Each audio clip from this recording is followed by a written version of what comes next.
Bien, sí.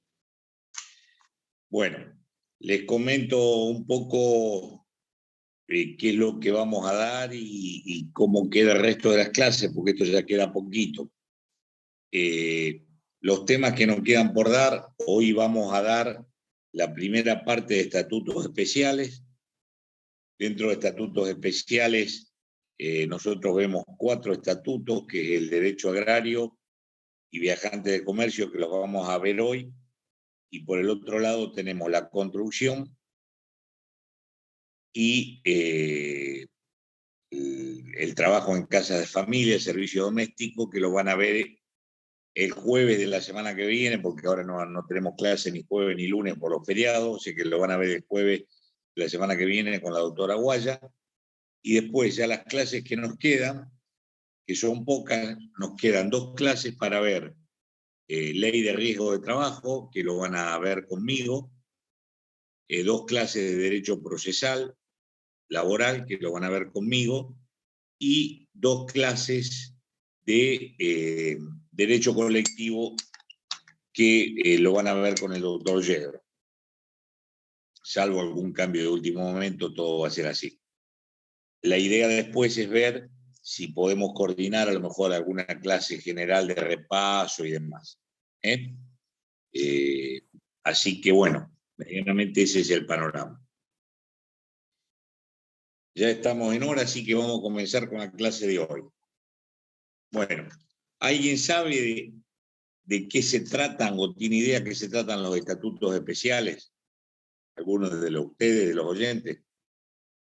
Un régimen específico. Buenas tardes, profe. Un régimen específico. ¿Cómo le va, Cristian? ¿Cómo anda usted? Muy bien, muy bien. Puede ser en el caso de los trabajadores, recuerdo porque rendí hace poquito derecho agrario, el del trabajador rural. Exactamente, ese es un régimen específico, pero en definitiva, si yo le pregunto a usted, Cristian, ¿qué son los estatutos especiales?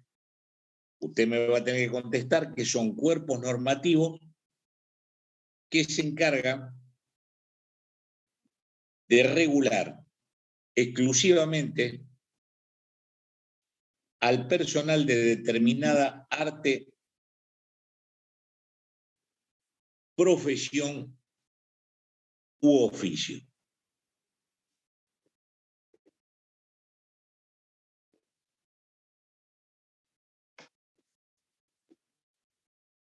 Perfecto, profe. Específicamente, ¿a qué obedece? ¿Cómo? No, profe, yo tenía una duda, pero seguramente usted ahora lo va a aclarar. Digamos, estos trabajadores están excluidos de la ley de riesgo. O sea, y de la ley laboral. No. Olvídese de la ley de riesgo. Olvídese de la ley de riesgo. Acá la comparación usted la tiene que hacer con la ley de contrato de trabajo. Bien, y ellos están excluidos de la ley de contrato de trabajo. Bueno, espérese, me está apurando. Bueno, disculpe. Se me está apurando. Pero sí, usted, es decir, tenga en cuenta esto. La ley de riesgo los cubre a todos. Es otro tema. La ley de riesgo es otro tema. Bien. La ley de contrato de trabajo, que es para los trabajadores, para la generalidad de los trabajadores empleados privados. ¿Está claro? Saque la administración pública. ¿A qué obedece este régimen especial? Que no tengan el mismo régimen estos trabajadores, por ejemplo, el trabajador del campo o el trabajador del servicio doméstico, que no esté incluido dentro del régimen de trabajadores privados de la ley de contrato de trabajo. Bueno, sobre esto podemos estar hablando un rato largo. En definitiva, se lo resumo. Esto obedece pura y exclusivamente a una política de Estado. Y a usted a lo mejor le llamará la atención, pero tengan en cuenta esto. Por ejemplo, el servicio doméstico en una época, estoy hablando de los años 40, 50, 60, generalmente se desempeñaba por personas de otra nacionalidad, de nacionalidad paraguaya, boliviana y demás. Entonces, y generalmente por mujeres. Por eso el Estado optó por generar un régimen especial respecto del servicio doméstico, que ya lo van a ver la clase que viene con la doctora Guas. Con los trabajadores del campo, por ejemplo, pasaba algo parecido, con otra particularidad. Ustedes no se olviden que el campo, de acuerdo a su modalidad de explotación, a lo mejor, por ejemplo, la ganadería necesita la misma actividad los 12 meses del año, pero hay otras actividades donde los ciclos, la parte cíclica, va cambiando fundamentalmente. Yo no sé, yo siempre lo pongo como ejemplo. A lo mejor usted va a la verdulería y le dice al verdulero, che, qué buen tomate este. Me dice, sí, este tomate viene de Mar del Plata. Bueno, porque es la época que viene el tomate de esa zona. Después en otra época el tomate viene del centro del país, en otra época viene del norte y demás. Entonces, digamos, esa mano de obra muchas veces obedecía a la región y al momento en que se estaba sembrando o cosechando determinado producto. Y muchas veces esa mano de obra, a ustedes habrán escuchado hablar de la mano de obra golondrina, esa mano de obra iba rotando. Entonces esos señores que estaban en la cosecha hoy, por ejemplo, del algodón en el norte, iban rotando iban pasando de una provincia a otra y demás. Bueno, todo eso mereció que se dictara, vuelvo a repetir, por una cuestión pura y exclusivamente de política de Estado, que se tuvieran una regulación especial. Ustedes van a ver que algunos autores, si profundizan este tema, les van a decir, por ejemplo, que en algunos casos hablaban de una discriminación, de por qué a estos trabajadores se le daba otro trato regulatorio en lo jurídico distinto al de un trabajador común.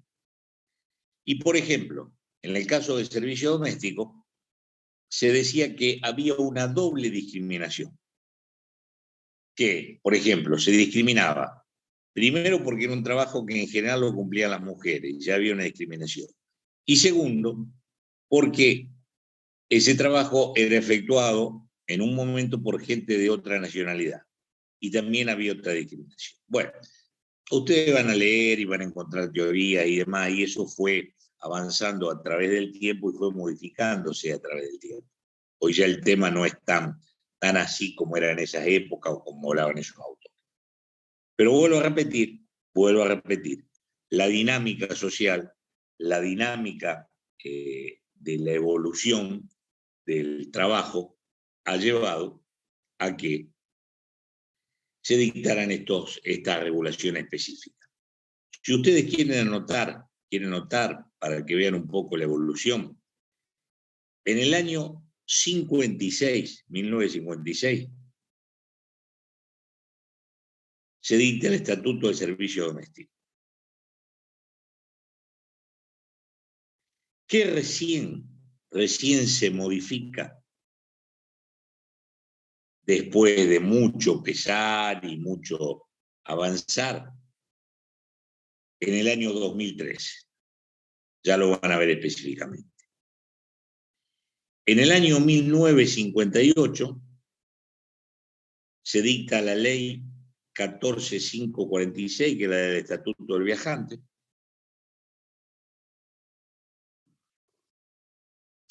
que es una ley muy cortita, muy pequeña. Y en los años 1980, se dicta el Estatuto de la Construcción, ley 22250, y la ley de trabajo agrario, ley 22248, que luego es modificada es suplantada por otra ley en el año 2011, que vamos a ver más adelante. Dentro de este panorama, a estos estatutos, los podemos clasificar en dos formas distintas. La primera clasificación, y va un poco a la pregunta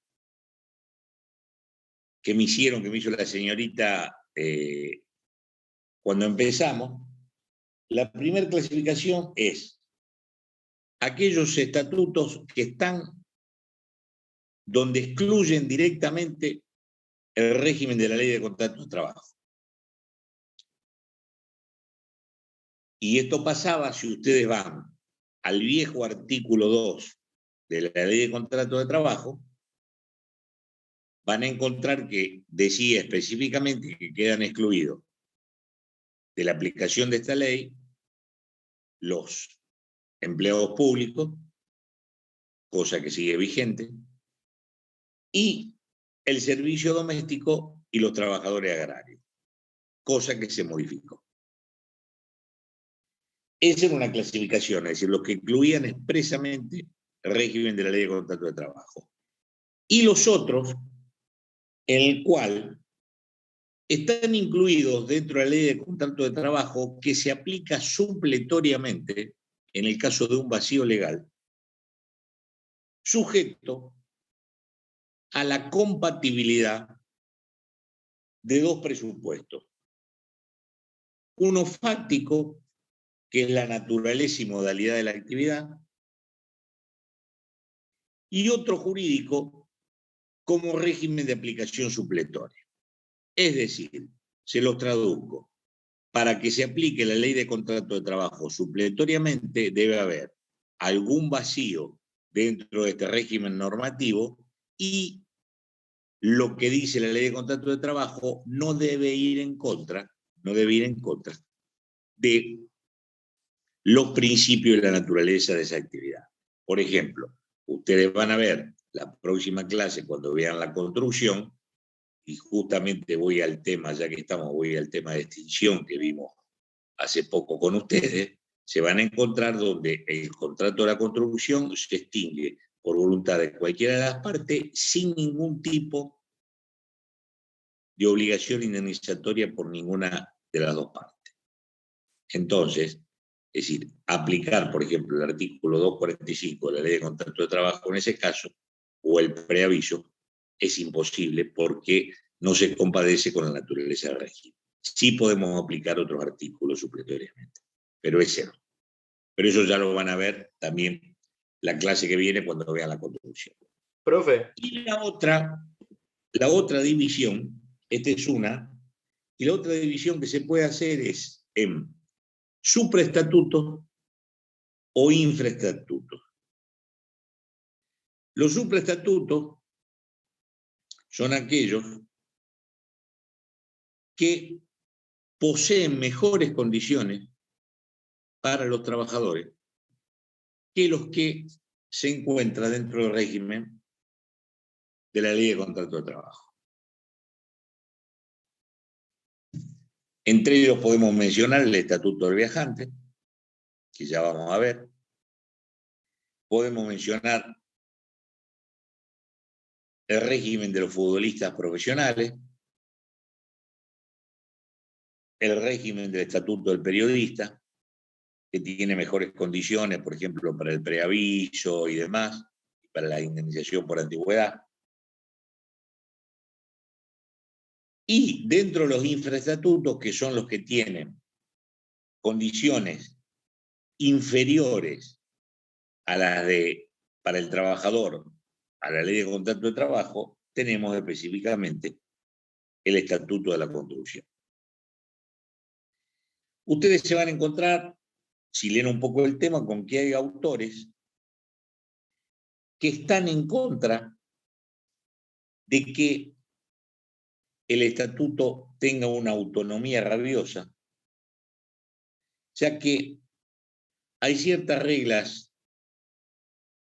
de la ley de contrato de trabajo que pertenecen al género del trabajo subordinado, por lo que no corresponde declararlas inaplicables.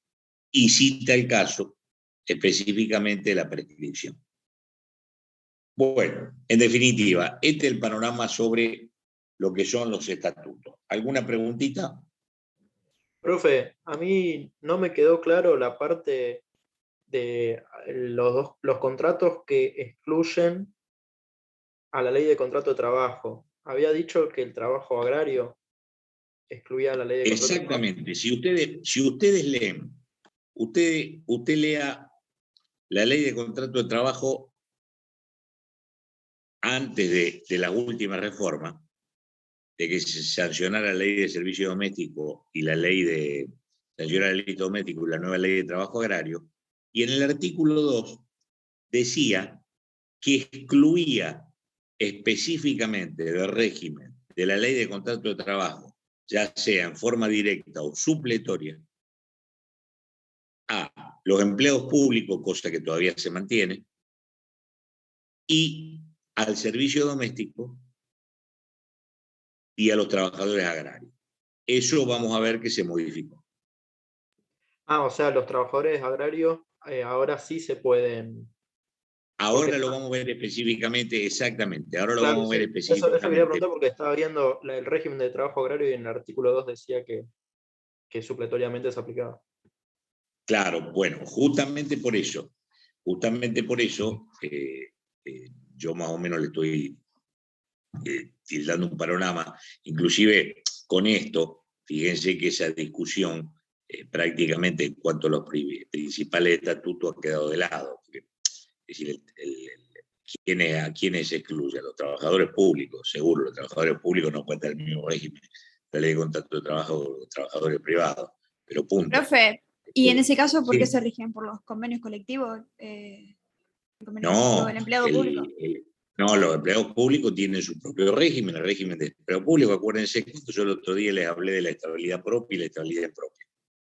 Acuérdense, el régimen del empleo público, de la administración pública, tiene específicamente una ley. Es más, ustedes tengan en cuenta una cosa. Fíjense que los trabajadores de la administración pública tienen un fuero propio, que es el fuero contencioso administrativo. ¿Cómo era el número de la ley? ¿Se acuerda? ¿Cómo? No me acuerdo el número. Salvo, escúcheme bien, sí.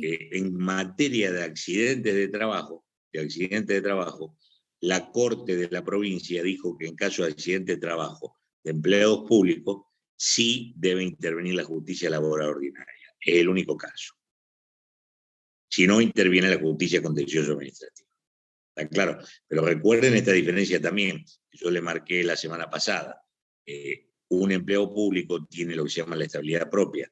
Para poder cesantearlo, para poder despedirlo, hay que elaborar previamente un sumario y demás. Bueno, ¿le quedó claro? Sí. Magalí. Sí. Bueno, sí. Perfecto. ¿Alguna preguntita más? Bueno, vamos un poco al derecho agrario específicamente. ¿Cuáles son los antecedentes? Le menciono los antecedentes para que ustedes vean medianamente cómo es la evolución de este tema. Los primeros antecedentes en materia de derecho agrario son los códigos rurales de provincia, fundamentalmente de la provincia de Buenos Aires, en los cuales se regulaba la actividad agraria en las estancias. En el año 42, ustedes tengan en cuenta esto, uno de los problemas que siempre surgió respecto a este tema es el tema de la mano de obra. En el derecho agrario tenemos una mano de obra permanente y una mano de obra temporaria. Entonces, se dicta lo que se llama el Estatuto de los Conchavadores en el año 42 para disciplinar la actividad de los intermediarios, a los que se llamaban negreros, que participaban de la contratación de trabajadores temporarios, a los que se les llamaba braceros. Regulaba la actividad de estos señores. Esto en el año 42. En el año 44 se dicta el Estatuto del Peón Rural, referido a los trabajadores ya permanentes en el campo. El autor de de este proyecto, que después se transforma en ley, fue Tomás Joffre, a lo mejor lo sintieron nombrar. Tomás Joffre era colaborador de Perón, cuando Perón ocupaba la Secretaría de Trabajo y Previsión. Y en el año 49 se sanciona la ley 13.020, que abarcaba a los trabajadores rurales temporarios de cosecha. En el mensaje legislativo se hablaba de que esta ley había sido sancionada o se sancionaba porque había situaciones de muchos peones de campo que, exagerando un poco, decían que era similar a la esclavitud, que era una forma disimulada de esclavitud. Y regulaba la creación de la Comisión Nacional de Trabajo Rural. Bueno, así transitamos con estas normas y llegamos al año 80. En el año 80, fíjense, estaba vigente el régimen militar, se dicta la ley 22.248, Régimen Nacional de Trabajador Agrario. Lo que significó, evidentemente, una sustancial mejora. Aparte de esta ley, es decir, con las críticas que se le podía realizar, evidentemente era una pequeña ley de contrato de trabajo para el campo, que realmente era de mucha utilidad. ¿Qué le podemos decir de esta ley? Lo que yo les comentaba antes. En ese momento no se aplicaba supletoriamente la ley de contrato de trabajo. Es decir, lo que estaba en esa ley estaba y lo que no estaba, no estaba. Ustedes tengan en cuenta algo que es muy importante. Ustedes, el día que litiguen, ya sea que tengan que demandar o contestar una demanda, van a tener que identificar una norma de derecho de fondo. ¿Qué pasa si se equivocan? Por ejemplo, ¿qué pasa si ustedes demandan un tema de trabajo rural en base a la ley de contrato de trabajo? ¿Alguien me puede contestar esa pregunta? ¿Qué va a hacer el juez? ¿Le va a rechazar la demanda? No, hay un principio de que el juez es conocedor del derecho y va a aplicar la normativa que tengan que aplicar. ¿Y cómo se llama eso?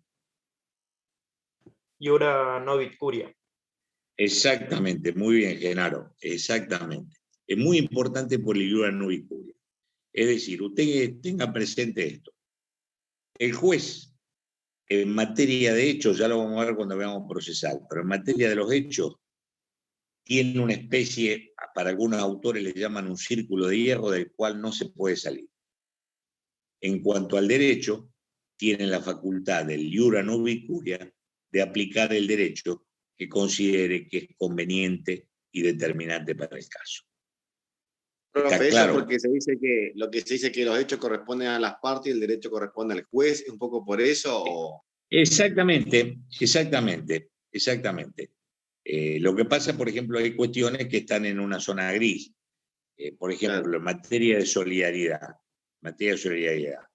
Si yo demando a una persona, supongamos que yo demando a una empresa, ¿se acuerdan cuando yo le hablé de solidaridad? Demando a una empresa y demando a otra empresa también y no aclaro que la segunda empresa es en base a la solidaridad del artículo 29 o del artículo 30, ya se le hace muy difícil al juez aplicar la iura novit curia en ese caso.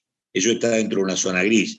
O, por ejemplo, cuando yo demando una empresa, una SRL, y demando personalmente al socio gerente, si yo no invoco la norma del derecho societario, ahí se le complica un poco al juez el tema, para extender la responsabilidad. Porque se entiende que yo estoy demandando en forma directa. Pero bueno, ese es otro tema que lo vamos a ver en procesar, cuando veamos procesar. Pero ustedes tengan en cuenta que el juez, es decir, tiene la facultad de aplicar el principio de novit curia para encuadrar el caso que se le presenta conforme al derecho que estime aplicable.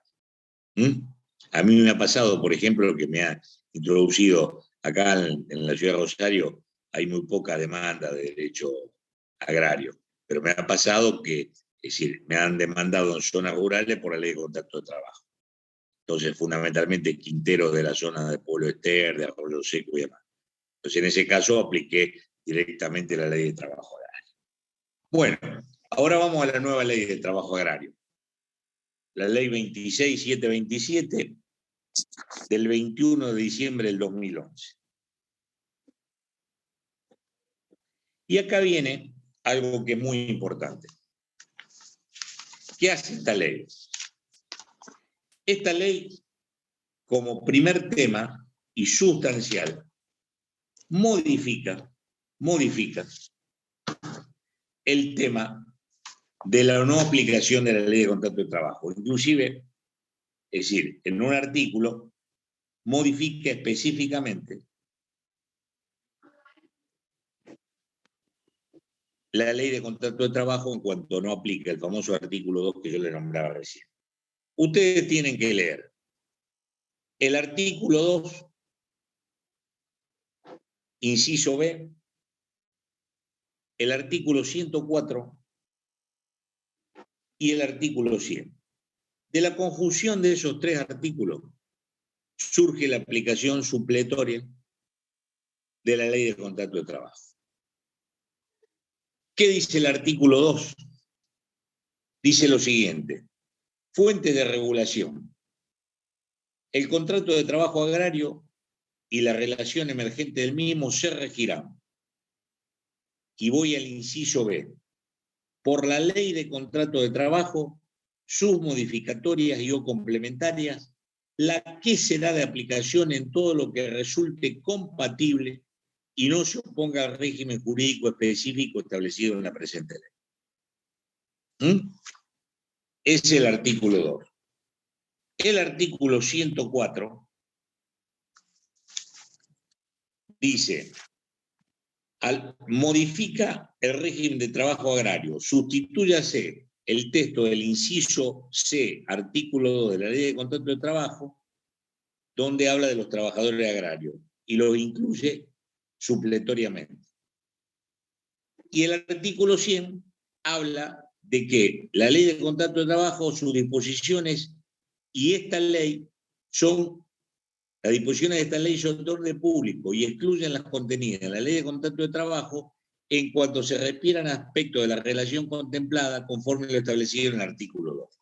Del juego armónico de estos tres artículos surge la aplicación de la ley de contrato de trabajo en estos casos, es decir, en la medida que sea compatible y existe un vacío, ¿no es cierto?, de la ley de trabajo agrario. A ver, y a mí me gusta el derecho procesal, ya lo saben.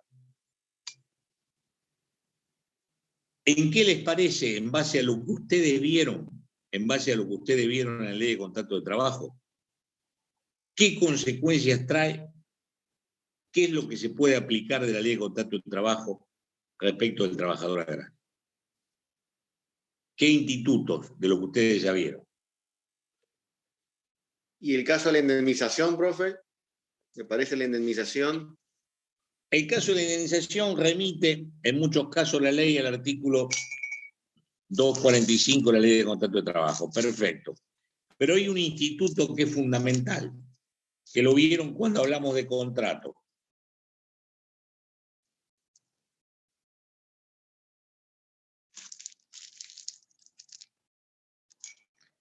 La presunción del artículo 23, que acreditada la prestación, se presume la existencia de un contrato de trabajo. Eso hoy está vigente, antes no. Con la vieja ley no. En cambio, ahora sí ya genera la presunción. Y otro tema que es importante. ¿Se acuerdan cuando yo le hablé de la registración? ¿Qué pasa si un trabajador agrario no está registrado? ¿En base a qué norma yo puedo hacer un reclamo? Para que se sancione al empleador que no cumplió. No es la 24013, ¿no? No. Sí, señor, la ley 24013. ¿Y qué más? Otra ley. Y la 23, sí. Sí, no tengo. La 25323. El 25, artículo 1 y 2 de la 25323. Esto es fundamental. Le marco estos institutos porque realmente significan un avance muy, muy importante dentro de la regulación del trabajador agrario.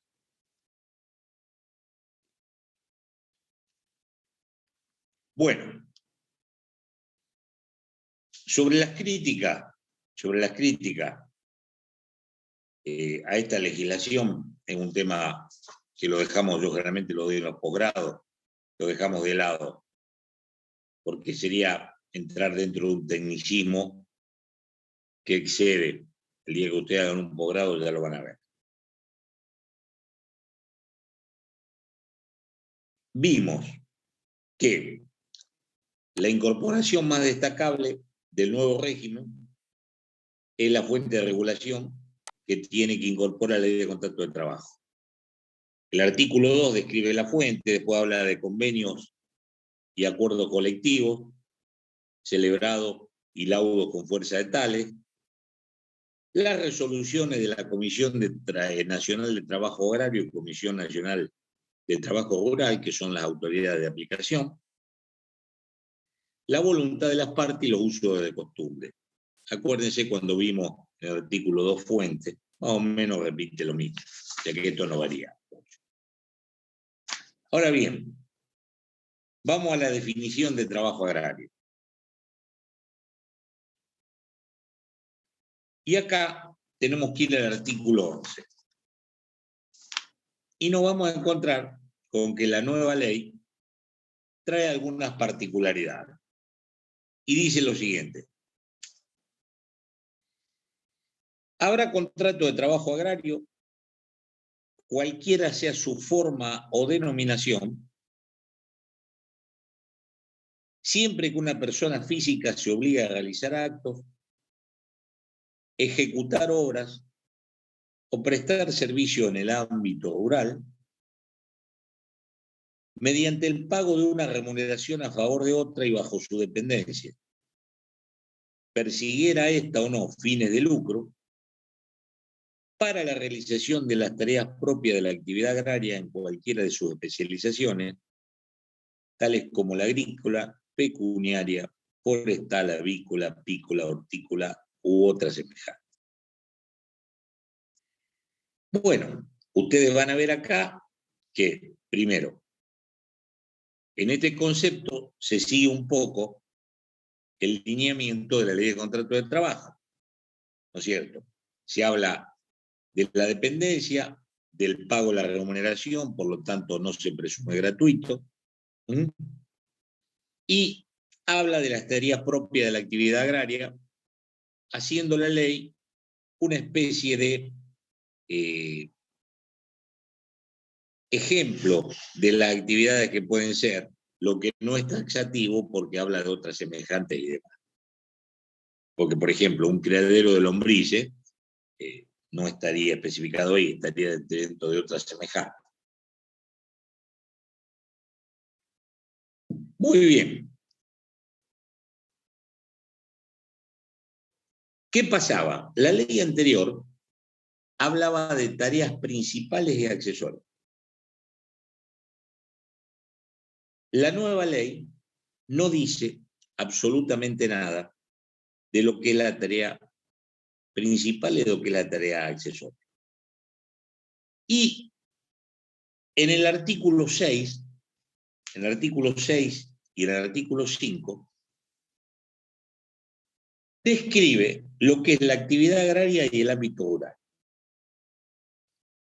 La actividad agraria dice, a los fines de la presente ley se entenderá por actividad agraria toda actividad dirigida a la obtención de frutos o productos primarios a través de la realización de tareas pecuniarias, agrícolas, forestales, hortícolas, avícolas, apícolas u otras semejantes, siempre que estos no hayan sido sometidos a ningún tipo de proceso industrial, en tanto se desarrollen en ámbito rural.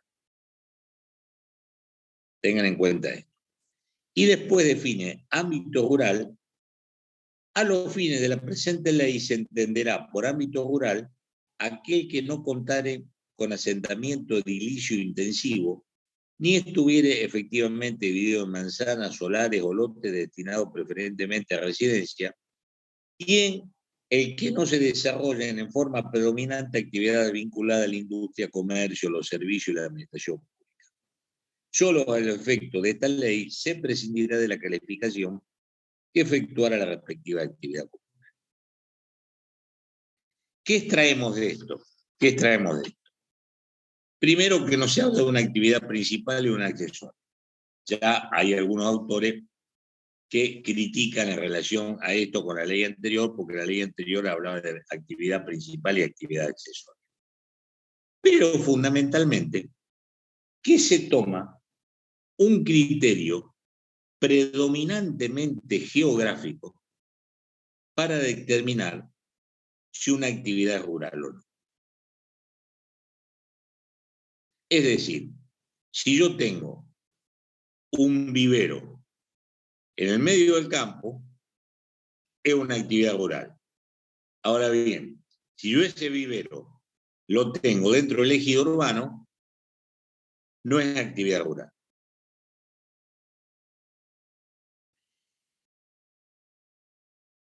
Hay otros autores que dicen que acá lo que habría que hacer es promediar lo que es el ámbito geográfico con la actividad profesional, de quién la realiza y hacia quién va dirigida. Bueno, son diferentes posturas, pero en definitiva, ustedes tienen que tener en cuenta que el criterio predominantemente es un criterio geográfico.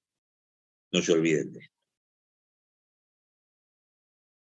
¿Qué pasa cuando se está en duda respecto a si una tarea es rural o es agraria? Perdón, ¿es rural o no es rural? Si fuera rural es agraria, si no, corresponde a la ley de contrato de trabajo.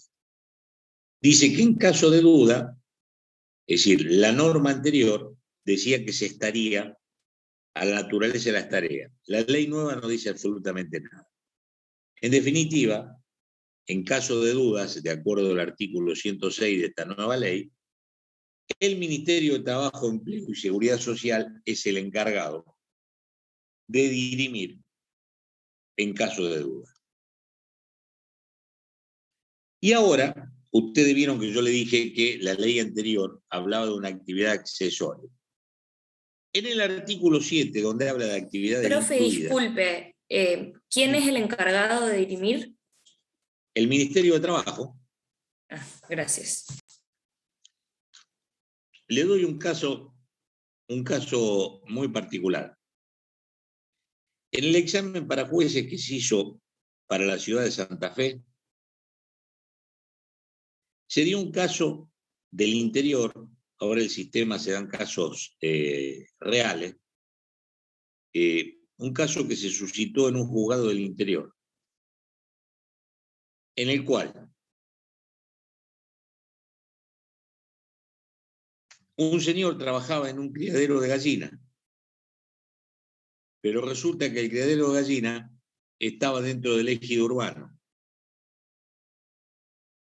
La mayoría de los participantes lo resolvió conforme a lo que dice la ley de contrato de trabajo, tomando el criterio geográfico.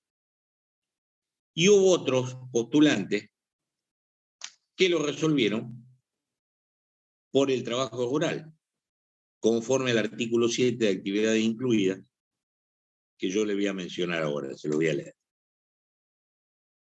Fíjense la disyuntiva. Por ejemplo, el artículo 7 dice actividades incluidas. Estarán incluidas en el presente régimen siempre que no se realicen en establecimientos industriales y aun cuando se desarrollen en centros urbanos las siguientes tareas. A. La manipulación y almacenamiento de cereales, oleaginosos, legumbres, hortalizas, semillas u otros frutos o productos agrarios. las que se presten en ferias y remates de Hacienda, y C, el empaque de frutos y productos agrarios propios. Esto un poco, algunos autores creen ver lo que la ley vieja hablaba de actividad accesoria. En definitiva, ustedes deben manejar, acuérdense, lo que dicen los artículos 5, 6, 7 y el artículo 11. ¿Está claro? ¿Alguna pregunta, alguna duda? No, ¿y ahí qué pasó? ¿Eso fue un concurso de jueces, profe? ¿Cómo se resolvió ahí? En ese? Bueno, el jurado, o sea, en el caso real, el juez había tomado como válido, ahí aplicó la ley de contrato de trabajo. Perfecto. En este caso, los jurados tomaron como válidas las dos posturas, en la medida que estuvieran fundamentadas, por supuesto. Ah, okay. Si ustedes me preguntan a mí, yo creo que esto debía resolverse en base a este artículo 7, como una actividad accesoria realizada dentro del ejido urbano. Para mí iba la ley de trabajo agrario. Pero bueno, es de una postura personal. Me refiero a que las disyuntivas, cosas que parecen simples, no son tan simples. Bueno, seguimos adelante. Esta ley es de orden público. Cualquier norma en el contractual que la contradiga, esto es igual que la ley de contrato de trabajo, los derechos del trabajador son irrenunciables, cualquier modificación que perjudique los derechos del trabajador resulta oponible y demás. Acá hay algo que en su momento hizo mucho ruido, que es la prohibición. Tengan en cuenta cuál es la característica de la actividad. Algo que hizo mucho ruido, que es la prohibición de actuación de empresas de servicios temporarios en la colocación de mano de obra. Yo les hablaba, acuérdense de esto, que el trabajo golondrina y la colocación de personas para trabajar personalmente, temporariamente, por ejemplo, en la cosecha o en la siembra o en la recolección, lo que sea. Las prohíbe, la ley directamente las prohíbe y crea un instituto que es el Servicio Público de Empleo para Trabajadores Temporarios en la Actividad Agraria, que es un instituto de neto corte administrativo, que se encarga de colocar, el trabajador se anota ahí y se lo coloca. Esto ha sido criticado porque, si bien desde el punto de vista teórico es lo correcto, resulta muy difícil, dado las grandes extensiones que tiene nuestro país, de que este instituto, que no hay muchas, digamos, llamémosle así, filiales o asentamientos dentro del ámbito de la República, entonces muchas veces el trabajador está a una distancia muy grande y se le hace muy difícil acudir para anotarse y demás y esperar que lo llamen. Esto confronta dentro de la misma ley con dos temas. Una es las cooperativas de trabajo, a las cuales sobre las cuales se empezó a ejercer un control sumamente estricto, y en el caso de fraude se las responsabiliza solidariamente, y a las bolsas de trabajo. Las bolsas de trabajo generalmente las manejan los sindicatos, y el sindicato de trabajador agrario, que es la UATRE, un sindicato bastante fuerte, mediante esta forma o la creación de este servicio de empleados temporarios, trató un poco de quitarle fuerza al sindicato. Bueno, la responsabilidad solidaria. Si ustedes se acuerdan, cuando vimos solidaridad, yo les dije que en derecho agrario íbamos a ver algo que era de avanzada en el sentido de para beneficio del trabajador, que era superior a lo que se manejaba dentro de la ley de contrato de trabajo. ¿Se acuerdan la solidez del artículo 30 de la ley de contrato de trabajo? Quienes cedan total o parcialmente el establecimiento a tercero y demás. Acá, o quienes contraten o subcontraten, ¿no? Acá, en materia de derecho agrario, el trabajador puede demandar a discreción a su empleador, a su subcontratista, al contratante o al beneficiario del servicio. Artículo 12. ¿Se acuerdan cuando yo les hablé? ¿Alguien se acuerda cuando yo les mencioné en su momento el plenario Ramírez? Donde yo le dije que tuvo una evolución y en definitiva el plenario Ramírez decía que yo podía demandar directamente a mi empleador o al solidario o cualquiera de los dos.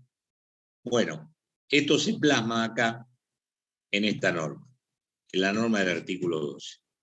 Yo puedo demandar a quien quiera. Esto tuvo muchas críticas. ¿Por qué? Porque dice que termina perjudicando al mediano y pequeño productor, que es el que necesita contratar. Por ejemplo, vamos a un ejemplo. Ustedes habrán visto que hay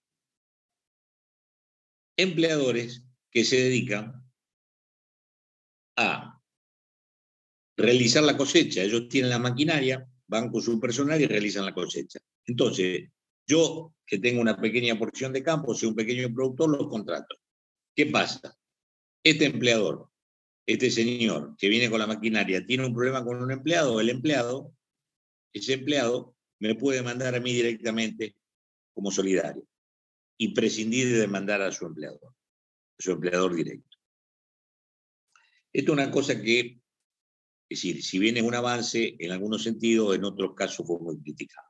Pero bueno, tiene un solo eximente, dice que no resulta de aplicación a aquellos propietarios que den arrendamientos tierra de su titularidad que no constituyen establecimientos o pretensiones productivas. Es decir, yo alquilo simplemente el campo y punto. En ese caso no soy responsable.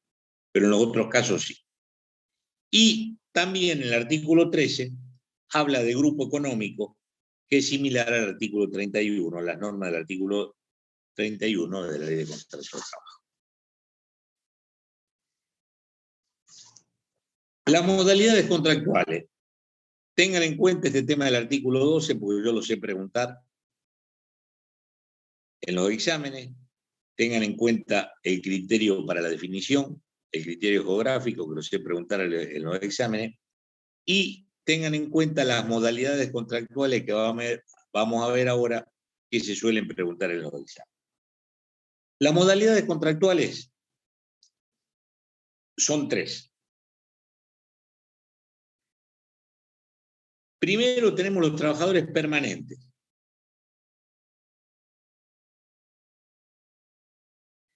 Es el único contrato para trabajadores permanentes que puede ser realizado verbalmente. O sea, no es necesario que sea formalmente instrumentado. Segundo, y esto es superior a la ley de contrato de trabajo, acá no hay periodo de prueba. Directamente se lo toma, olvidémonos del periodo de prueba, de los 3 meses de periodo de prueba. Tercero, en el caso de indemnización, en el caso que se los despida, la indemnización mínima es de 2 meses de sueldo. Es decir, yo trabajé 3 meses o un año, que conforme a la ley de contrato de trabajo me correspondería un sueldo, acá no, acá me corresponden 2 sueldos. Ese es el trabajador permanente, artículo 16. Artículo 17, trabajador temporario o no permanente. son aquellos trabajadores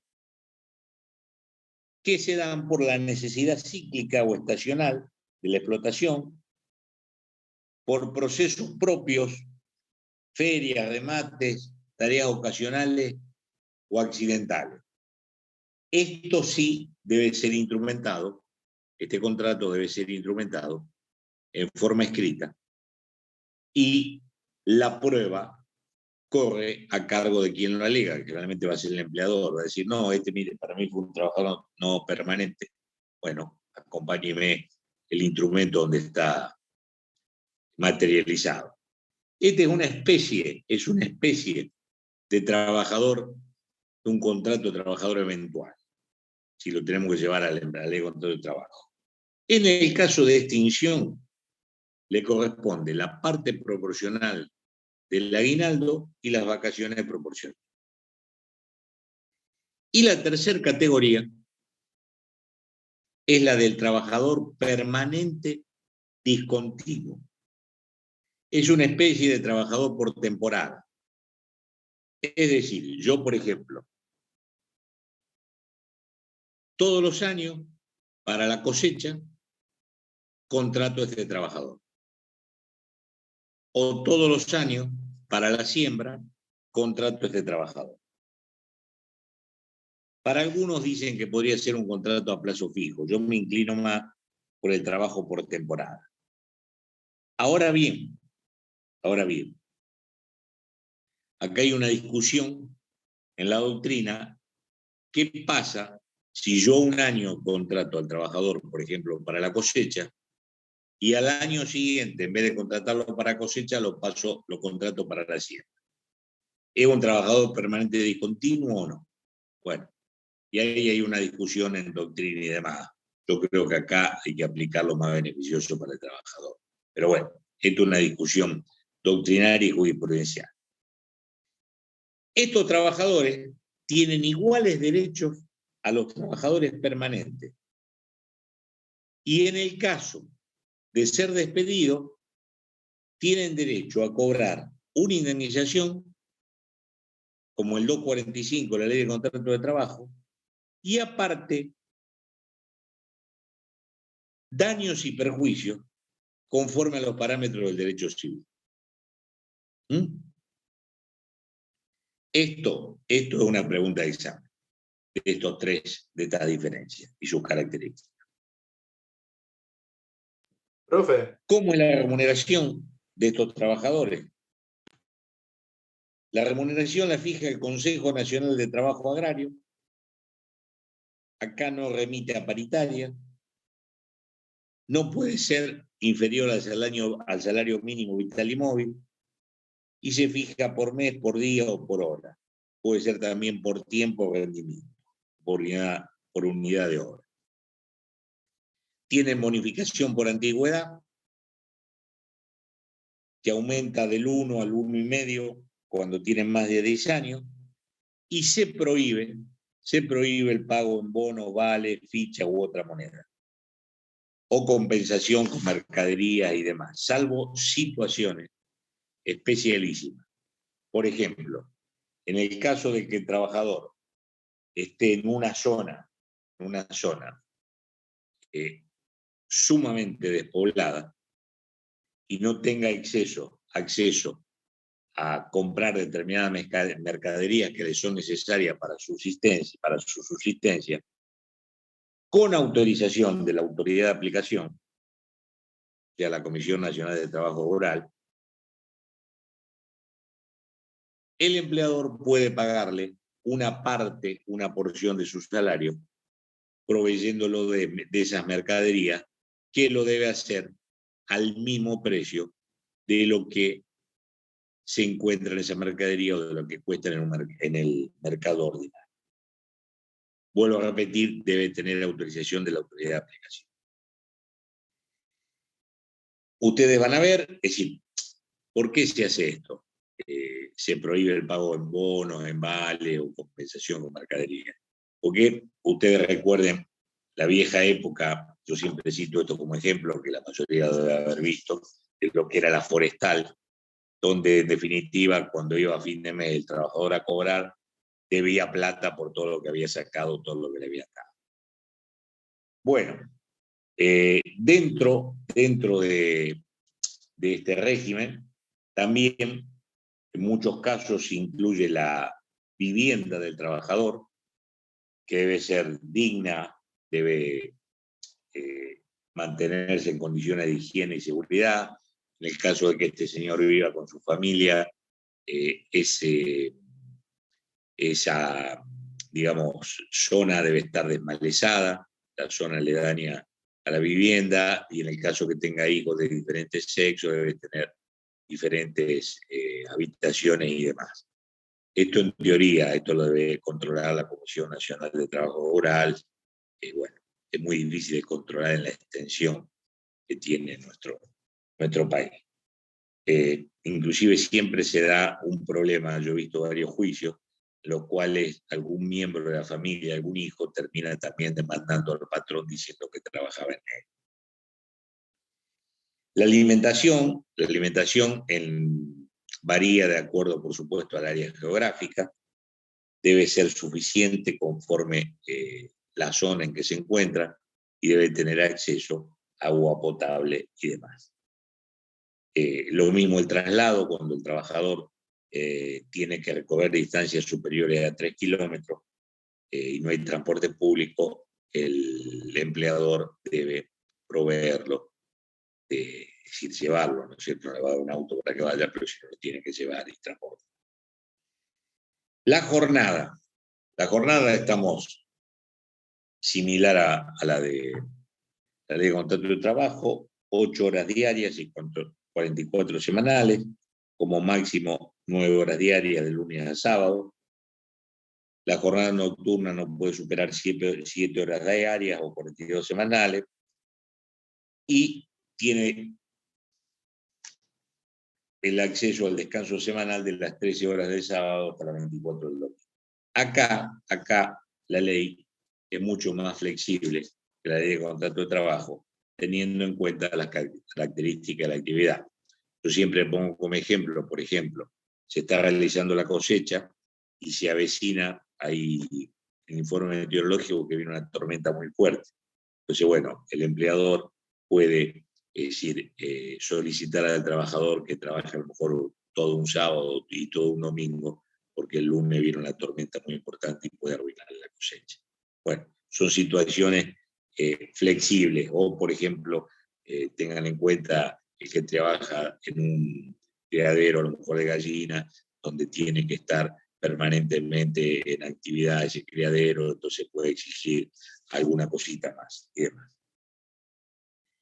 Las licencias, y acá hay algo importante. Las licencias que tiene el trabajador agrario, por supuesto, tiene licencia y tiene retribución por nacimiento y prenatal, igual a los trabajadores, al resto de trabajadores, y tiene una licencia especial. El trabajador varón tiene lo que se llama la licencia parental,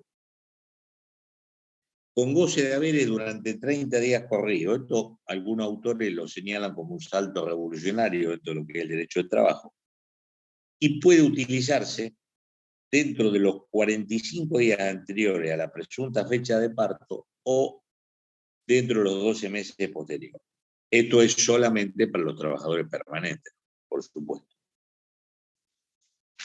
Bueno, en materia de accidentes y enfermedades, remite a la ley de riesgo de trabajo, o sea que lo vamos a ver ahí.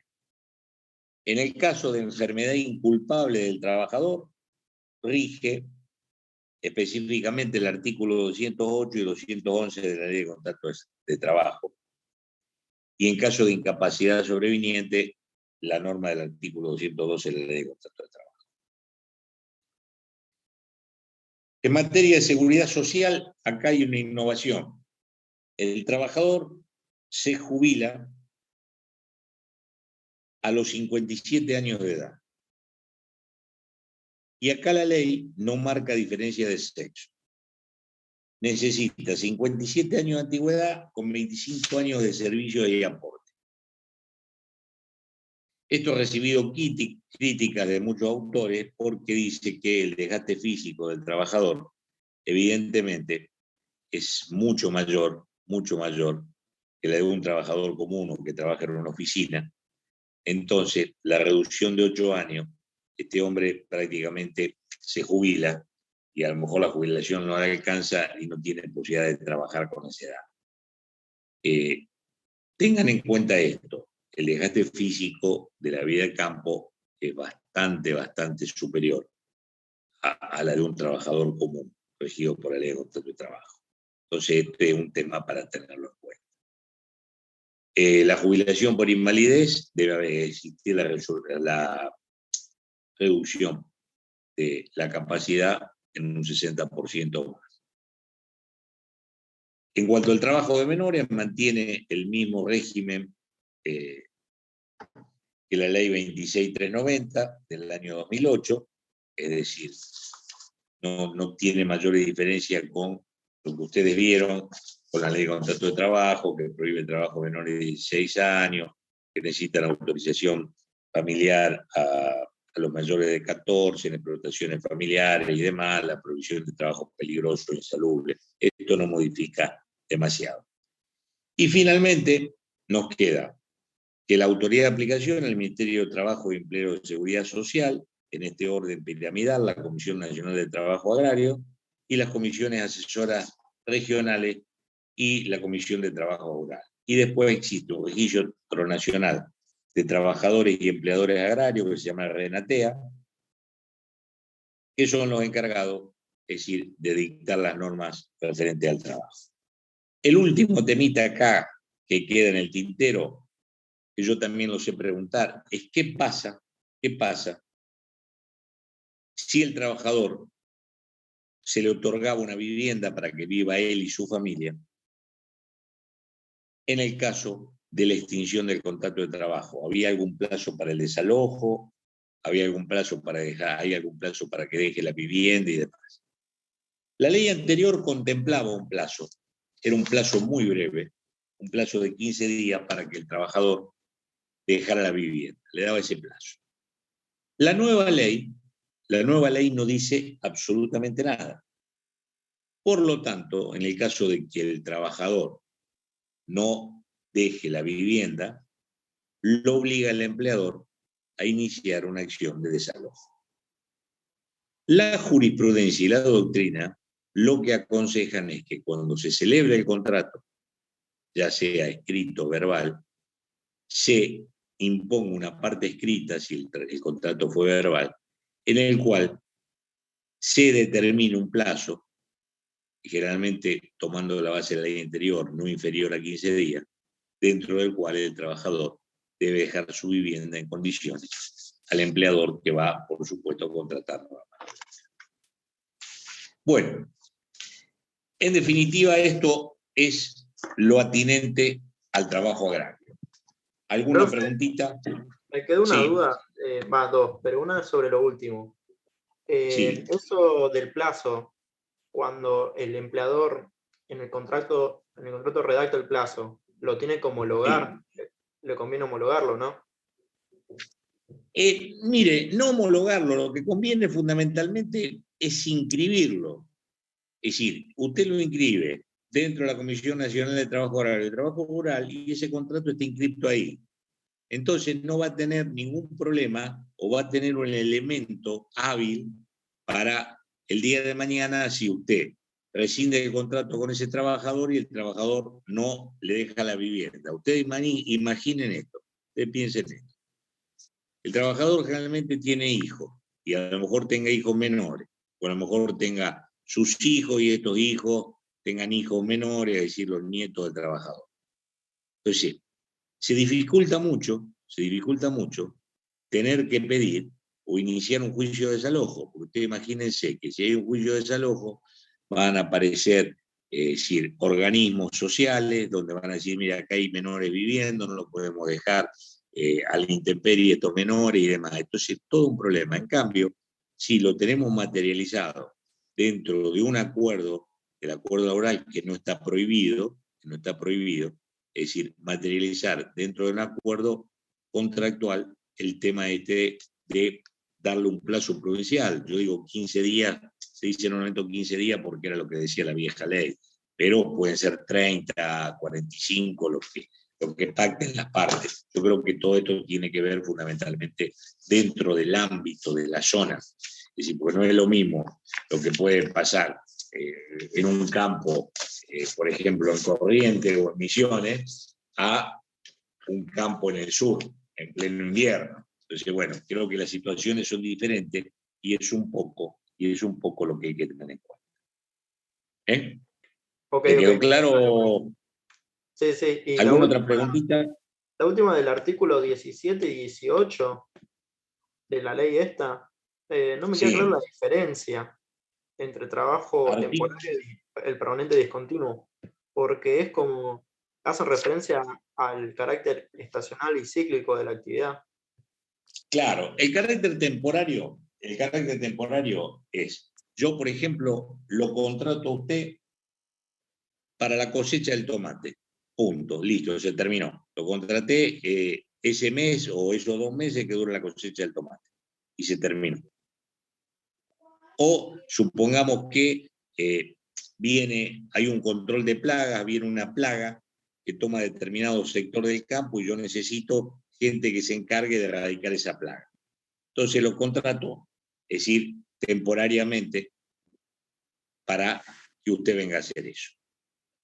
Esa es una modalidad. Y el que usted me dice, la tercera modalidad, que es el permanente discontinuo, yo lo contrato todos los años, indefectiblemente, para que usted realice la cosecha o realice la siembra. Yo, por ejemplo, la siembra, no sé, del trigo, que es en determinada época del año, yo todos los años lo contrato para la cosecha del trigo. Es como si usted fuera, decir, el trabajador fuera un mozo y yo lo contrato para mi hotel turístico que funciona, decir, 4 meses al año.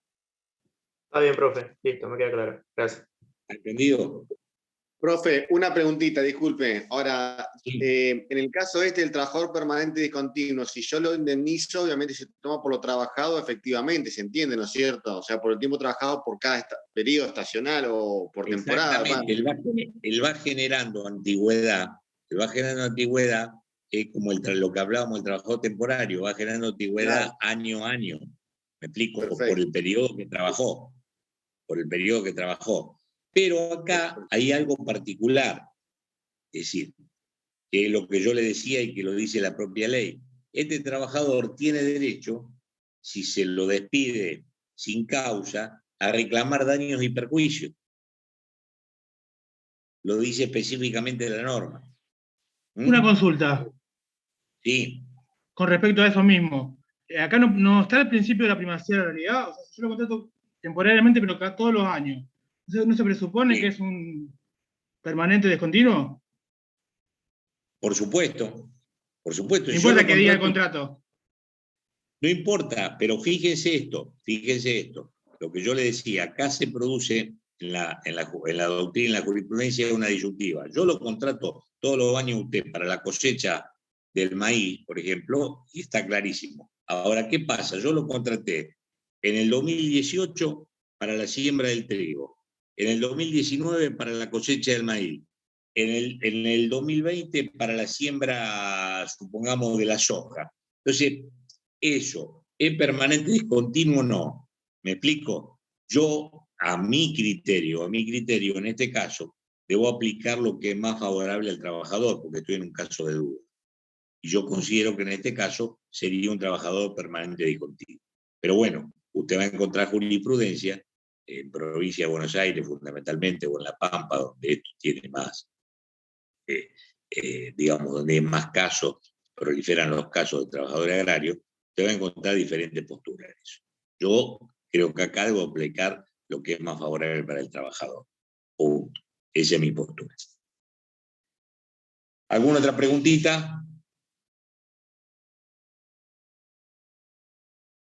Bueno, si no más preguntas, pasamos al viajante de comercio. El viajante de comercio es un vendedor, le voy a dar el concepto de Fernández Madrid. El viajante de comercio es un vendedor que se vincula con el principal, que es su empleador, por los mismos lazos de subordinación que existen para con los demás empleados. En definitiva, el viajante de comercio es un trabajador común con determinadas características, que ahora las vamos a ver. Es una figura que con el tiempo ha caído un poco en desuso. ¿Por qué? Porque el avance de los medios de comunicación, las redes sociales y demás, ha permitido que las empresas puedan promocionar sus productos de una manera, es decir, más franca o más directa. Ustedes fíjense, por ejemplo, yo conocí un viajante de comercio, un señor ya bastante mayor, que él me comentaba que él trabajaba para una empresa de autos. Y él, cuando salía un 0 kilómetro, se iba con ese auto al norte del país, Formosa, Misiones, Jujuy, y lo vendía. Lo promocionaba y lo vendía. Entonces, cuando lo vendía, se volvía en ómnibus y así. Ese era su trabajo. Fíjense lo que era antiguamente. Hoy, con el tema de medios, de los concesionarios y demás, todo eso ha disminuido. De todas maneras, es una actividad que se sigue prestando sin ningún problema. Del concepto del artículo 1 vamos a desglosar las características del viajante de comercio. Primero, que debe ser la actividad habitual del viajante. Es un vendedor, es una actividad habitual. No se exige, y tengan en cuenta esto que es muy importante, no se exige exclusividad, salvo, por supuesto, que no puede vender. Yo no voy a vender, ser viajante de la Coca-Cola y de la Pepsi-Cola, porque evidentemente estoy ofreciendo productos similares que compiten, ¿está claro? Es decir, pero yo puedo ser viajante de la Coca-Cola y puedo ser viajante de caramelo, vendo caramelo, no hay ningún problema. Acá ustedes van a escuchar, es decir, cuando se habla de viajante exclusivo o no exclusivo, tiene que ver con esto. Generalmente las empresas más grandes, por ejemplo la Coca-Cola y demás, tiene viajante exclusivo, no tiene viajante que comercializa varios productos. Otras empresas más chicas sí. Bueno, segundo, debe representar a quien le entrega los productos.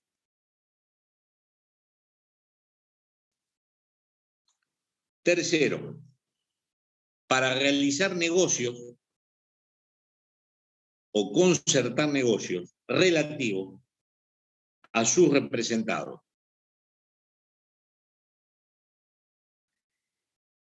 Mediante el pago de una remuneración. Es un productor, un promotor de productos que induce a su adquisición.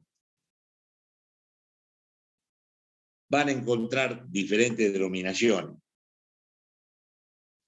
Este viajante debe vender los productos de la empresa o institución que representa conforme a los precios que ésta le marca y las condiciones que ésta le marca. A su vez, este viajante tiene lo que se llama una zona asignada y una lista de clientes a los que visita periódicamente. Acá tengan en cuenta esto. El viajante tiene una zona. Sobre las operaciones que concerte, él cobra una comisión. Si mañana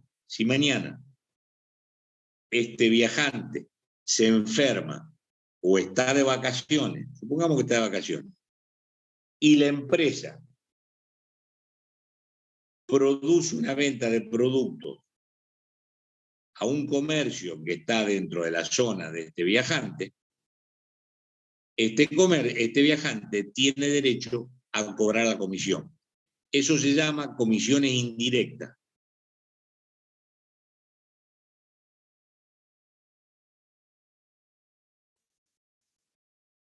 En el artículo 2, ustedes van a ver las características. Este viajante, en el inciso A, dice, vende a nombre y por cuenta de sus o sus representantes o empleadores. También puede realizar cobranzas. Esto se hacía en la vieja época. El viajante generalmente traía el cheque. Hoy, con los medios electrónicos, todo esto se ha superado. Segundo, como les dije, lo hace bajo el precio y condiciones de venta fijados por quien representa. Tercero, tiene una zona o radio determinado. Cuarto, no asume ningún riesgo. Quinto, cobra una remuneración, que ya vamos a ver cuál es la característica. Esto lo debe hacer en forma habitual y la ley es de orden público. Esta norma. La remuneración generalmente se maneja de la siguiente manera. Este viajante cobra una suma fija, que es un piso. Supongamos que, lo que yo le decía, que este viajante está enfermo, entonces ese mes no puede trabajar, no puedo concertar ninguna operación, por lo tanto va a cobrar ese piso, ese básico. Pero, es decir, supongamos que esté en pleno ejercicio de actividad, generalmente ese salario se compone de una comisión por ventas o por cobranza, en su caso, y lo que se llama, lo que le expliqué recién, la comisión indirecta, operaciones concertadas dentro de su zona. A su vez, y acá es un tema, acuérdense cuando se vio algo de remuneración, este viajante cobra un viático, cobra gasto de movilidad, por hospedaje, comida, por compensación de la utilización del vehículo. Hay veces que el vehículo es de él, hay veces que la empresa le pone a disposición un vehículo y demás. Como pauta para saber si estos viáticos son remuneratorios o no, en el caso de que tenga que cobrar una indemnización, tengan en cuenta esto. El viático, cuando al trabajador se le da una suma por viático y este no tiene que rendir cuenta, se entiende que forma parte de la remuneración. Cuando el trabajador tiene que rendir cuenta, es decir, me dieron 10.000 pesos para viático y yo gasté tanto en comida, tanto en combustible, tanto en alojamiento, entonces rindo cuenta y si sobra se lo devuelvo a la empresa y si falta la empresa me lo da, en ese caso se considera que no forma parte de la remuneración.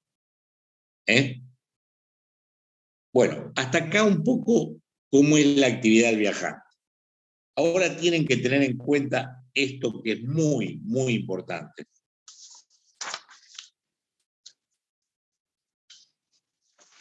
Que es lo siguiente. El comerciante, el empleador, debe llevar un libro especial que se encuentra tipificado en el artículo 10 del Estatuto del Viajante. Este libro debe tener nombre, apellido y fecha de ingreso del viajante, el sueldo viático por ciento en concepto de comisión y toda otra remuneración que perciba. Determinación precisa e individualizada de la zona o lugar asignado para el ejercicio de sus operaciones.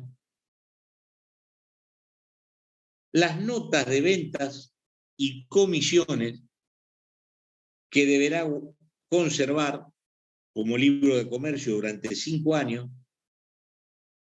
La naturaleza de la mercadería a vender. Este libro es sumamente importante. ¿Por qué? Porque esto sirve como prueba. Cuando ustedes tengan un juicio de viajante, lo primero que le van a pedir al empleador es que exhiba en la audiencia de trámite este libro de viajante. Fíjense lo que dice el artículo 11. Incumberá al comerciante o al industrial la prueba en contrario si el viajante o sus derechohabientes prestan declaración jurada sobre hechos que debieron consignarse en el libro a que se refiere el artículo anterior. Es decir, yo soy viajante de comercio y digo, mire, escúchenme, yo concerté en el último mes tantas operaciones que las identifico y demás. Si el empleador no acompaña el libro de viajante, este libro del artículo 10, se considera que esas operaciones que yo realicé mediante declaración jurada son válidas e invierte la carga de la prueba y es el empleador que debe probar para desacreditar. ¿Se entiende lo que les digo? Este es un tema procesal de suma importancia, sumamente importante. Profe, una pregunta, ahí podría darse de que si no está registrado que estuviera en negro el viajante, se iría en beneficio del trabajador porque fuera un trabajador en relación de dependencia, bueno, ¿cierto? Si está en negro, escúchame, si está en negro ni hablemos, Cristian, por supuesto. Si no lo va a tener en el libro de viajante el artículo 10 si lo tiene en negro, olvidémonos. El tema es, supongamos que lo tiene en blanco. Supongamos que lo tiene en blanco, pero no le registra todas las operaciones. Esto suele ocurrir. Entonces, cuando se presenta la demanda, ¿qué es lo que hace el viajante? Él ofrece declaración jurada sobre todas las operaciones que dice que concertó. Entonces, al no acompañarse el libro, esto invierte la carga de la prueba y es el empleador quien debe acreditar, ofrecer prueba y producir prueba tendiente a desacreditar lo que dice el trabajador en esa declaración jurada. ¿Está claro? Esto es sumamente importante. Es sumamente importante. Y es sumamente importante que la declaración jurada esté en condiciones. Yo, por ejemplo, he visto declaraciones juradas donde decía, sí, yo hice 10 operaciones en la zona de Santo Tomé, pero no me describía con qué negocio, la fecha y el monto de la operación. Entonces, no tiene validez. Ahora bien, si yo digo, yo hice 10 operaciones, tal día, en tal negocio, ubicado en tal lado, por tal monto, entonces, evidentemente, eso tiene validez si no se acompaña el libro del artículo 10. Profe. Tengan en cuenta esto, porque esto es muy importante. Sí, Genaro. ¿Quiere terminar primero la idea y después hago la pregunta? No, está bien, ya está. No, es que me hace mucho ruido con el contrato de agencia del Código Civil, en los caracteres de este tipo de contrato de trabajo. Son muy similares al contrato de agencia. ¿Qué seguridad jurídica puede tener un empleador que quiere hacer un contrato de agencia o el otro contrato? Bueno, mire, en relación a esto, es decir, vamos a hacer un poquito de historia. ¿Quién escribió el Código Civil nuevo? ¿Quién es el autor intelectual? el que es juez, ¿no? Yo diría que un poquito más que juez. Es ministro de la Corte de la Nación, Sí, el doctor Lorenzetti. Lorenzetti, si Con no me todo, salía. con todo el respeto que me merece el doctor Lorenzetti. El doctor Lorenzetti es civilista. Entonces, es decir, se mete en un tema de derecho laboral, porque yo como juez laboral, y yendo a lo que hace un rato decía Maximiliano, tengo todas las facultades para aplicar en un contrato, vuelvan, acuérdense lo que dice el artículo 14 del fraude de la legislación laboral, puedo decir, no, mire, acá hay un contrato de trabajo y no un contrato de agencia, utilizando el principio de la primacía de la realidad. No tengo por qué encuadrar, porque el contrato diga agencia, que sea un contrato de agencia. ¿Me explico? Es decir, acá hay digamos, una especie de confrontación entre los principios del derecho del trabajo con el derecho civil.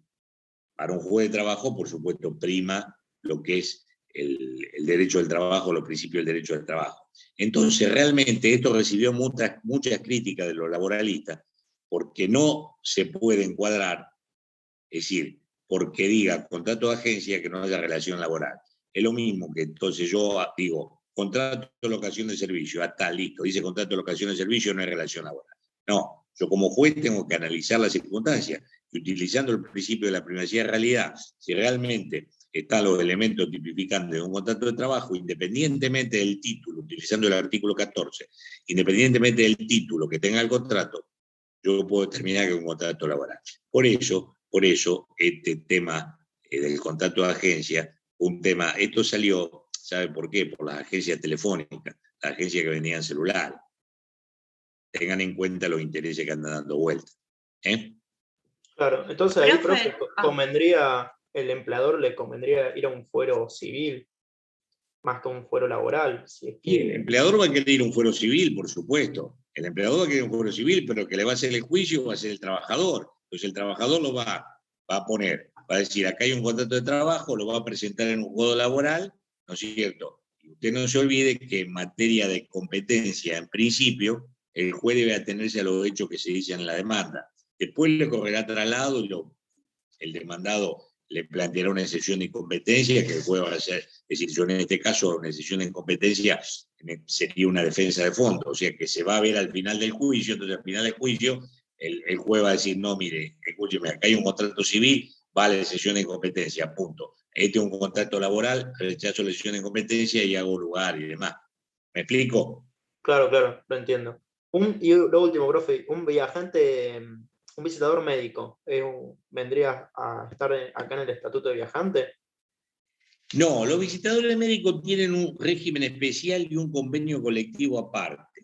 Pero bueno, está dentro de un estatuto los agentes de propaganda médica. Los agentes de propaganda médica, digamos, hacen algo parecido a lo que sería un viajante. Lo que pasa es que ellos promocionan un producto, pero no concertan ventas. Es decir, ¿qué hace el viajante de comercio? El viajante de comercio va a un determinado médico y le dice, mira, este laboratorio tiene determinado producto, y esto aparte. Si ustedes recetan este producto, bueno, que a ustedes les va a servir, el laboratorio le va a dar una dádiva, un beneficio. Es decir, ese es el tema, pero ellos no venden, no concertan la operación. Pero aparte, el agente de propaganda médica tiene un régimen especial, está sindicalizado de un régimen especial y demás. Yo, mire, ya que tocó el tema, me tocó, cuando era juez de primera instancia, un caso de un agente de propaganda médica que demandaba como viajante. Y resulta que él era miembro del sindicato de agentes de propaganda médica. Era una cosa que iba contra los propios digamos, intereses de su sindicato, el sindicato al que representaba. Pero bueno, por eso le digo, un tema también que está en una zona gris, a mi criterio no existe zona gris, para muchos está en una zona gris, a mi criterio no, también separado, es otro tipo, no es un viajante de comercio. Profe, disculpe, a mí me quedó una duda. Cuando usted nombró que el viajante trabaja en nombre y representación de su empleador, ¿eso lo hace a través Sí. de un poder o el mismo contrato de suscrito hace que él represente a su empleador? ¿O son como dos figuras que van de la mano? ¿Cómo sería esta No, representación? son dos figuras que van de la mano. Él generalmente no tiene un contrato escrito, no tiene un contrato escrito. Pero bueno, ¿qué es lo que hace la empresa? La empresa le da un catálogo de productos, es decir, qué es lo que él exhibe. Es decir, la empresa generalmente va a tener un contacto por otro medio, por un medio informático con el comercio con el cual toma contacto este trabajador. Es decir, son una serie de situaciones que se dan, que provocan, digamos, decir, que no esté materializado específicamente en ningún lado. Pero bueno, yo no he conocido, porque ya ahí entraríamos en una figura delictiva, punible penalmente, si yo me alego representaciones de alguien a quien no represento. Ya ahí entraríamos dentro de una tipología de tipo específicamente penal. Entraríamos dentro de lo que es un delito. Claro, o sea, él también tiene esta característica que es un dependiente, este empleador, independientemente que en su momento tenga que representar, por ejemplo, vendiendo su catálogo.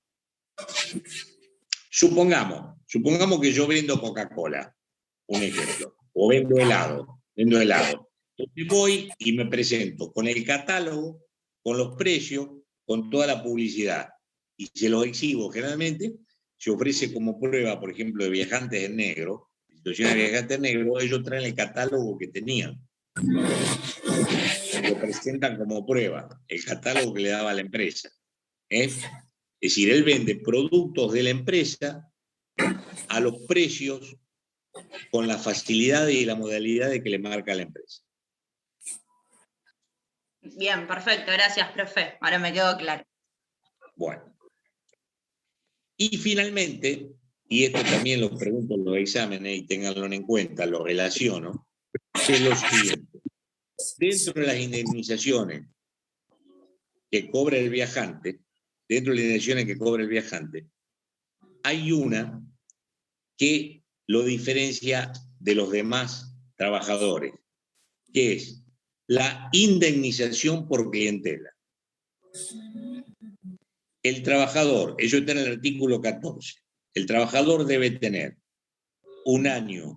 más de un año de antigüedad y cobra, en el caso que se disuelva el contrato, lo que se llama indemnización por clientela, que está compuesto por el 25% de lo que percibe este trabajador por indemnización por antigüedad.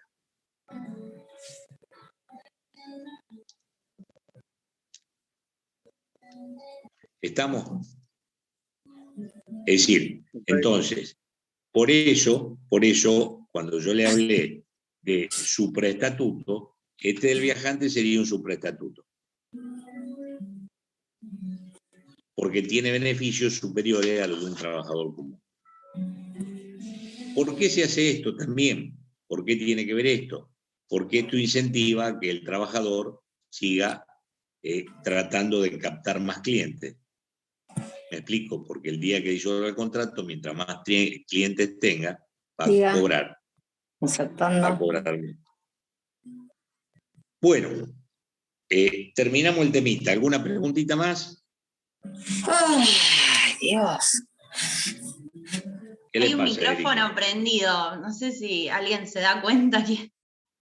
Sí, hay un micrófono. Bueno, listo, esta entonces, parte complicada, profe, porque para mí fácil de confundirse, ¿vio? Con los diferentes regímenes, pero bueno. Y no es fácil, el derecho de trabajo tiene su vericueto, pero no, esto no tiene demasiado. Usted lo que tiene que tener en cuenta es que el viajante de comercio es un trabajador común con características especiales, que yo se las marqué. Aparte, si usted le viene el articulado, son 15 artículos, es muy sencillo, muy sencillito. Lean bien, son 15 artículos. Yo medianamente traté de desglosarlo y demás. Yo creo que no tiene... Pero las cosas que le marco, tengan en cuenta esto, que tiene que ser una actividad normal, que debe vender por cuenta de otro, bajo las condiciones que su empleador le marca, que tiene determinada zona, esto es fundamental, que tiene asignada una determinada zona. que debe respetar los precios y las condiciones que le da, que puede también hacer cobranza, en el caso que no realice la venta dentro de su zona por alguna razón X, que se encuentre enfermo, de vacaciones, va a cobrar lo que es la comisión indirecta. En definitiva, no es tan complicado. Y tengan en cuenta esto sí de la indemnización por clientela, que esto es muy importante. Y esto siempre lo pregunto en los exámenes cuando tocamos este tema o cuando relacionamos el tema de remuneración. Bueno, el jueves, ahora este jueves no tenemos clase, el otro lunes tampoco, el otro jueves, que si no me equivoco es 21 me parece. Jueves 21, no, miento, no. Jueves 21, 14, profe. Jueves 14 puede ser. El jueves 14. El jueves 14 van a tener clase con la doctora Guaya, que le va a dar régimen de servicio doméstico y de la construcción. Y después, el lunes 18 van a tener clase conmigo y ahí vamos a empezar riesgo de trabajo. La idea mía es dar entre lunes y jueves riesgo de trabajo, después seguramente van a dar derecho colectivo y yo voy a terminar con la parte de las 2 clases de derecho procesal. Así que bueno. Profe. La idea es ver si podemos hacer una clase de consulta, que hoy me decía el titular de la cátedra que aparentemente hay una sugerencia de la autoridad de la facultad de que sea en persona. Bueno, vamos a ver, vamos a esperar un poco qué novedades hay para ver si hacemos una clase de consulta, si la hacemos por Zoom o va a ser personal. Así que bueno, la idea es que usted vaya anotando todos los temas en los que tienen alguna duda, ¿cierto? Para tratar de evacuar esa duda. Bueno, jóvenes,